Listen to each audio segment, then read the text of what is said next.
Jadi dari tadi tuh sebenarnya yang lagi kita ceritain itu adalah orang ini. Iya. Nah, Yang tengah. bukan. Oke. Yang biru bukan juga. Itu mbak-mbak pelayan doang. Iya kan ya? Yang biru siapa namanya? Itu Markona ya. Tahu Iya. saya nggak tahu aku. Yang kita bicarakan yang sebelah kanan ya. Yang sebelah kanan. Iya. Itu yang disebut dengan Nimrod Iya. atau Namrud. Iya. Ya, orang yang tadi disebut sebagai salah Iya. satu dari 2 raja jahat yang Iya. ada di muka bumi ini. Hmm. Terus ibunya nih, ibunya.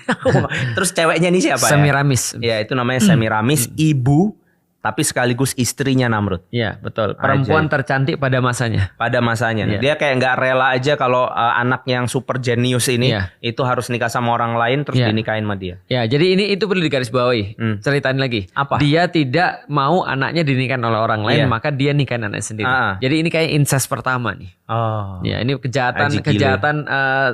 penyimpangan seksual pertama nih. Iya. Ya. Menghancurkan nasab ya. Menghancurkan nasab. Berarti, Jadi anaknya ini bisa manggil bapak, bisa manggil kakek. Itulah. Makanya itu kalau jadi sinetron bagus. Bapakku ternyata kakekku Betul. dan nenekku ternyata Ibuku. Itu bisa jadi sinetron. Iya. Dan tanteku ternyata bukan tanteku. Iya. Ternyata dia Bu RT. Iya, betul.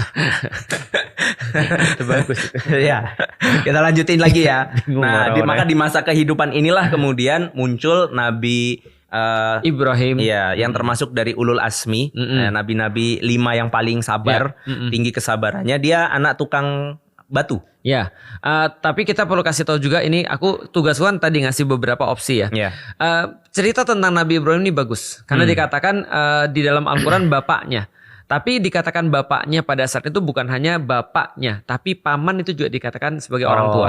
Nah, karena ada ulama yang mengatakan kita tidak boleh juga mengatakan yakin bahwasanya itu bapaknya beneran. Oke. Karena kalau bapaknya beneran, kita khawatirkan itu nanti Nabi punya nasab orang yang menyembah berhala atau syirik. Nah, berarti Azar yang dikatakan di dalam beberapa kisah itu yaitu adalah orang tuanya, bisa dikatakan bisa jadi bapaknya, bisa jadi pamannya. Oke, lanjut. Oke. Jadi ada orang tuanya yang tukang batunya, tukang berhalanya Namrud. Ya. Gitu. Karena Namrud ini biasa kemudian nyuruhin bikin berhala untuk disembah rakyatnya. Ya mekanisme sosialnya mungkin seperti itu ya. Betul. Untuk ekonomi berputar apa segala rupa. Nah, ini yang mau kita ceritain sebetulnya bukan itu. Ya. Tapi yang mau kita ceritakan adalah tentang, ya ini kita udah tahu ya cerita tentang Nabi Ibrahim yang terus kemudian palunya dikalungin ke berhala yang paling besar dan lain-lain, atau cerita Nabi Ibrahim ketika dia datang ke ada api luar biasa. Luar biasa kan amat teras. Itu dibakar ini patungnya dibakar. Ya? Oh iya, dibakar terus jadi Apa? jadi gunung. Luar biasa. Kok bisa gitu? Iya.